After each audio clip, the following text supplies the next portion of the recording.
Hi, I'm Imogen Lamport from Inside Out Style Blog. And I'm Jill Chivers from Shop Your Wardrobe. And we've been asked to do a video about contrast, both value contrast and colour contrast with regard to prints. And this is really intriguing to me, being a print wearer myself, and never really having thought an awful lot about it, because the prints I wear tend to be in neutral colours, although I've got a few with colours in it. And so we've been playing around in Imogen's wardrobe mainly, which we're still in, you'll see, and looking at items she has that illustrate where contrast sits from high to low for both value and colour contrast, and how you can think about this with regard to items you already have and stuff you're thinking about buying, and what their qualities are when it comes to contrast. So take us through it, and so that we can understand, because I'm still getting to grips with this one. Yes. So now Jill is wearing a print today, as you can see. I am. And what you'll see is we've got a kind of, you know, some light, like not really light, brown, some darker brown, and then of course back with the ivory. Yeah. So now, but Jill is wearing that with a blue, which is a medium blue. So by having the light and the dark, which would normally be high contrast, because we have the lighter brown in the middle, that actually lowers down the overall feeling of the contrast to more medium. And then the blue type as well also helps to kind of, it's the step in between. So I like to think of contrast, I think of value contrast as a set of steps. Okay. High contrast is we're jumping from the top step to the bottom step. Righto. Lower contrast is when we're standing on the same step. When you look at the value of the colours, and they're very, very similar. And in fact, Jill's colours that she wears, and you can watch the video about where we talk about colour limiters, they're actually all very similar value. Yeah. And the way I think about value contrast is, if this was in black and white, that's the way my mind works, is if this was a black and white photograph, would I see a black and a white, or would it seem like shades of grey? That's how I do it. And so in fact, when you look at, you know, three colours that Jill wears all the time, you can actually see if they were in black and white, they would actually look very similar. Right. You would not notice, because what we see is the colour difference, which is the colour contrast, not the value contrast. Yes. So this is where too, so when we think about prints, so we've got some examples here. Yes. So if I look at this is neutral black, one colour green. Neutral plus a colour.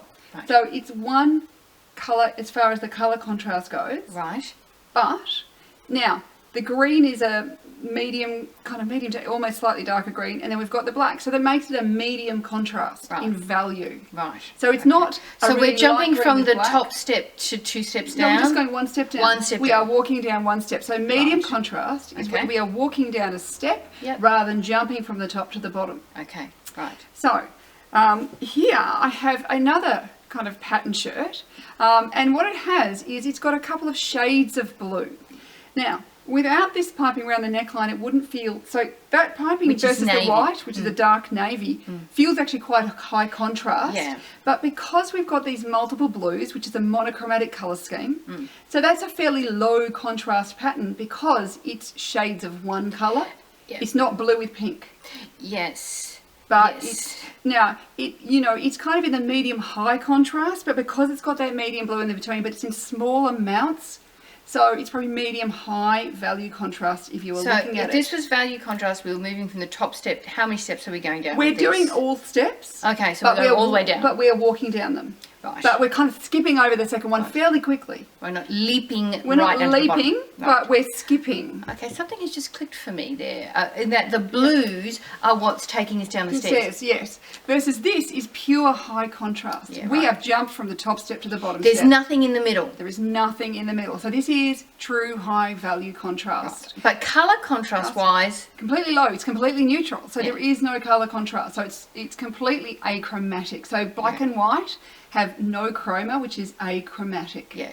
But you could add colour contrast by combining it with something colourful. So I'll often actually pop on, you know, a completely coloured item in between that's a medium colour. So even though, so what that does is it puts my stare in. Adding that in gives me a stare. As opposed to, this is a light sort of minty green, and if you put that in, it doesn't give me my step. And that looks actually quite revolting. I think you'd agree. Yeah. It doesn't, well, for me it doesn't work. I need the step because it's I'm not more revolting, medium. it just doesn't work for him. Yeah, it's a medium, then that creates that that's too high a value contrast for me. Got it. So think about, like, so Yes. with value contrast, it's walking down the stairs. Yes. Am I walking down one step at a time? Am I jumping down the stairs? And there's nothing wrong with jumping, right? No. It's just a question of what works for suits you you. and the effect you're trying to create. And when I had the dark hair, that was me. Yeah, I right. needed to jump down the stairs Yes, right. because that was my that contrast between hair and skin. Yes.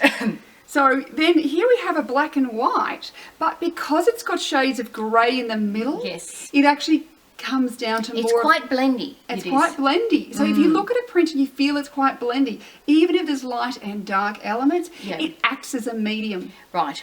And that's where many of your animal prints act as medium Yeah. because they've got that blendy nature. This one was interesting because when we discussed it, I thought it was the same as the blue top. Yes. And with the monochromatic, and it's not. It's not, because it's got blue and green. So Yeah. this is an analogous colour scheme. Right. So next door to one another. Next door on the colour wheel. So it gives it a little more variety. Yeah. And again, it's got dark and light, but because it's got lots of in between, Yes. it acts as a medium value contrast. Yeah, right. So Yeah. it's great for, kind of going, I don't want to have too many colours at the same time, but I don't have to just to stick to one colour. Yeah. And this is where analogous can give you a little bit more interest Yeah. if you're not a high colour contrast. Yeah, yeah. Yeah, so you could go through those colours and variations of them. Yeah. Now here is a shirt that is actually fairly high colour value contrast. It's got quite dark birdies and a white background. Yeah. Now one of the things to think about when you are going outside of your rules as such. Now it has got the medium in between, Yeah. but because there is more of the light than the dark. Yes. For me, who is more light, Yeah. I can actually get away with this Right. because it's dominantly light and I am dominantly light. Okay. All right. Another click has just happened for me. I got that now. Yeah. Yes. So that one. So even though the contrast is higher than what would normally be recommended, Recommended. because the predominant colour is is light and my value. Yes. is light. Okay. It's my value. Therefore, Yes. I can go. It's predominantly light. Yeah. Therefore, then you go. Yes, it's got that, and it does have the in between. It's not just straight light dark. So let's just say it was reversed, and this was a black top or a dark top, and the birds were pale. I would find it much harder to wear. Right. Okay. But if I had dark hair and I Yes. was medium value contrast, Okay. that could happily work. Now, here's two items. I think they're very interesting to show you. They're actually quite similar. Butterflies. Yeah. Black and white. Yeah. But field, you see how because the colours are softer here. Yeah, this is a light item. That's how it looks to me. It looks overall light, but it Yeah. also doesn't look as obviously contrasted. Yeah. Even though it's pink and purple and blue and teal and green to this, Right. which has got yellow as well, so it's got one extra colour. But this feels because the colours are brighter. Yep. And there's probably maybe more of the black and white, and Yeah. it's a brighter colour. The contrast feels higher. Right. So with a softer palette, you Okay. can actually sometimes find that you can go a bit more into the the colour contrast, and it won't feel as high contrast Right. as something that is brighter. Okay. Where we really notice the colours pop. Here the colours just don't pop. Yeah, there's so much science behind this because unpacking all of that and giving us the components of it. I mean, you always teach us to fish, but that's Yeah. quite incredible because I would have had no way to really deconstruct that and point all those differences out. Yeah, and so this is where you can kind of go, I mean, this is much more dramatic in personality and all Yeah. those sorts of things. Yeah. And it does have a very bold black and white element to the pattern. Yeah.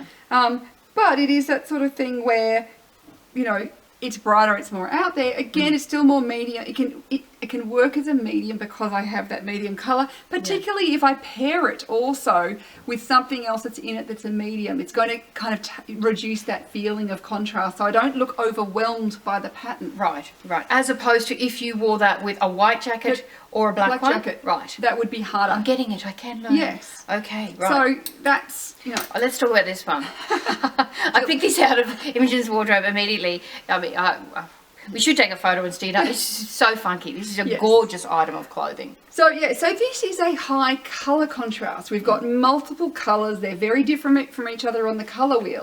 And so therefore it's got a very high colour contrast. Now there's a tiny bit of black in it, but it's a very small amount, so it's really not noticeable.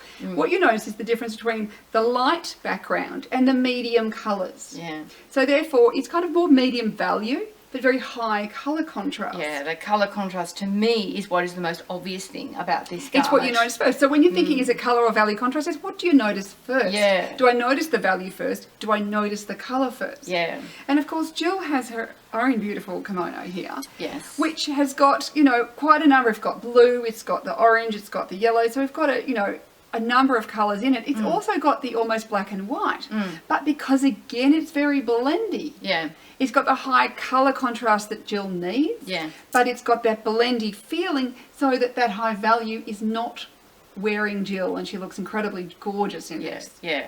And what's so interesting about this is I had no idea that all of these qualities were present. I just knew that I loved it when I bought it, and it just works. It's one of those, if I don't really want to think about, but I want to add a pop and feel stylish, I know this works, and I just feel great in it, which kind of takes me to the end of my analysis of it. And it's so interesting to have it deconstructed and realise the properties of it that make it work. So, that's just a little lesson in understanding prints and contrast. Yeah. So, let us know if you've suddenly had some realizations about why some of your prints do work and why some other ones don't. Yeah, and your questions too, because I think this is really quite a sophisticated concept, and I think that the idea of contrast and having these various components to it, I think is part of what makes style so very fascinating. And so your questions will be great to see as well. Yes.